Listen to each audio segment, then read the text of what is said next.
Friends, this is వీరు. ఈరోజు big boss A36 continue అయింది.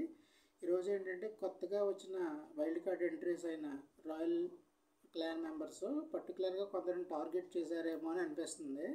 ఎందుకంటే ఆల్రెడీ ఇక్కడ పని మీద సింపతి ఒకటి బయట నుంచి ఉంది, ఓటింగ్లో క్లియర్గా తెలుస్తుంది. వీళ్ళు కూడా ప్రేక్షకులు ఇప్పటిదాకా ఉన్న వ్యూయర్స్ ఎవరినైతే సపోర్ట్ చేస్తున్నారో వాళ్ళకి యాంటీగా ఉన్న వాళ్ళని నామినేట్ చేసి వీళ్ళు కూడా పాజిటివ్నెస్ని గెయిన్ చేసుకుందాం అన్నట్టుగా నామినేషన్స్ అయితే జరిగినాయి. అండ్ అది ఎవరన్నది చూద్దాం. ఇవాళ స్టార్టింగే మనకి హౌస్ అంతా పాజిటివ్గా ఉంది. ఫస్ట్ ఏంటంటే డిష్ క్లీన్ చేయడం, అది షేర్ చేసుకుని చేశారు. అండ్ అలాగే టేస్టీ తేజ ఫర్నిచర్ ఏదో డ్యామేజ్ చేస్తే సరదాగా డాగ్లాగా బిహేవ్ చేయమని చెప్పి ఒక చిన్న ఫన్నీ టాస్క్లో పెట్టారు. అక్కడది అంతా కూల్గానే నడిచింది. అండ్ ఓజీ మెంబర్స్ కొంతవరకు మింగిల్ అవ్వడానికి వీళ్ళతో కొత్తగా వచ్చిన వాళ్ళతో కలవడానికి ట్రై చేస్తున్నారు. కొంత యష్మి, సీత వీళ్ళతో కలవడంలో కొంచెం ఇబ్బంది పడుతున్నారు. వాళ్ళకి దూరం నుంచి అబ్జర్వ్ చేస్తున్నారు కానీ అంతగా అసోసియేట్ అయినట్టు లేదు.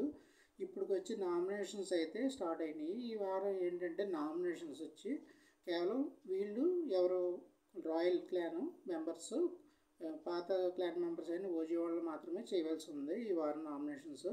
ఇక్కడ ఏంటంటే నబిల్ మెగా చీఫ్ కాబట్టి తను ఒకరికి ఎగ్జంప్షన్ ఇచ్చాడు. సో ఇవాళ ఏంటంటే కొందరిని చేశారు. అందులో ఫస్ట్ హరితేజ వచ్చి స్టార్టింగ్ యష్మిని నామినేట్ చేసింది. తన రీజన్ ఏంటంటే నువ్వు పర్సనల్గా తీసుకుంటున్నావు అని చెప్పి, పర్సనల్ టార్గెట్ చేస్తున్నావు అని చెప్పి హరితేజ తన యష్మితో చెప్పింది. ఎందుకంటే తను మాటికి మణికంఠని టార్గెట్ చేసింది. నీకు ఎప్పుడు కూడా నేను నామినేషన్ చేస్తానని ఒక మాట ఉంది, అదే పట్టుకున్నారు మా యష్మిని. కేవలం ముఖ్యంగా మిగతా విని చెప్పినా అది మాత్రం కామన్గా వస్తుందన్నమాట, నువ్వు పర్సనల్గా తీసుకున్నావు మనీ విషయంలోనే. అండ్ అలాగే హరితేజ పృథ్వీని కూడా నామినేట్ చేసింది. ఎందుకంటే కొద్దిగా ఆరోగ్యన్స్గా ఉంది నీది అనేసి, అందు ఓన్గా డిపెండ్ అవుతున్నావు తప్ప, ఇన్ఫ్లుయెన్స్ అవుతున్నావు తప్ప ఓన్గా నువ్వు ఆడట్లేదు, ఓన్గా నువ్వు నిర్ణయం తీసుకోవట్లేదు అని చెప్పి అన్నది. అలాగే గౌతమ్ వచ్చి విష్ణు మరియు యష్మిని నామినేట్ చేశాడు. విష్ణు ఏంటంటే నువ్వు డైవర్షన్ అవుతున్నావు తప్ప గేమ్ మీద ఇండివిజువల్గా ఫోకస్ చేసి గేమ్ మీద దృష్టి పెట్టట్లేదని చెప్పి కారణం చెప్పాడు. అండ్ నెక్స్ట్ యష్మిని కూడా రివెంజ్ నామినేషన్ గురించి నామినేట్ చేశాడు గౌతమ్. నెక్స్ట్ వచ్చి నయని, పావని వచ్చి విష్ణు నామినేట్ చేసింది. అది కూడా సీరియస్నెస్ లేదన్న విషయం గురించి. అండ్ సీతను నామినేట్ చేసింది ఎందుకంటే నీకు ఒక క్లారిటీ లేదు అన్న విషయంతో. ఇక్కడ మెహబూబ్ కూడా సీతని యష్మిని నామినేట్ చేశారు, ఏంటంటే సేమ్ పాయింట్స్ మీద.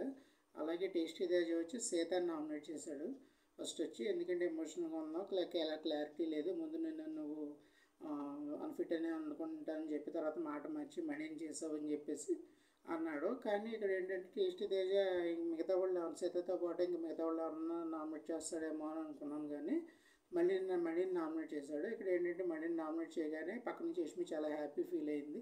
సో తనకు లోపల ఇంకా గ్రడ్జ్ ఉంది మణి మీద. కానీ ఇక్కడ ఏంటంటే కొత్త వాళ్ళు వచ్చారు, అయినా సరే వాళ్ళది ఇంకా ఏదో కలిసి ఉన్న పేరుకి అన్నారుగా కానీ తప్పితే వాళ్ళు అనేది పూర్తిగా కలవలేదని అర్థమవుతుంది, ఇంకా లోపల కొంచెం ఉన్నాయి. సో ఈ కొత్త వాళ్ళందరూ చూస్తే మనం ఎక్కువగా యష్మి అండ్ విష్ణు అండ్ సీత వీళ్ళని టార్గెట్ చేశారని అర్థమవుతుంది. ఎందుకంటే ఇక్కడ మణికి ఆల్రెడీ బయట నుంచి సపోర్ట్ ఉంది. సో ఆడియన్స్కి సిమిలర్గా వెళ్ళినట్టు ఉంటుందని చెప్పేసి వీళ్ళని నామినేట్ అన్నారన్నది నా యొక్క ఒపీనియన్ ఫ్రెండ్స్. నామినేషన్స్ అయితే ఇంకా కంప్లీట్ అవ్వలేదు, ఇంకా మిగిలిన నామినేషన్స్ కూడా జరగాల్సి ఉంది. ప్రస్తుతానికైతే 5 నామినేట్ చేశారు. ఇందులో మెజారిటీ యష్మికి, విష్ణుకి అండ్ సీతకి ఉన్నాయి ఫ్రెండ్స్. ఇది ఇప్పటిదాకా అప్డేట్. మిగిలిన అప్డేట్ రేపు వీడియోలో చేద్దాం. Thank you, by.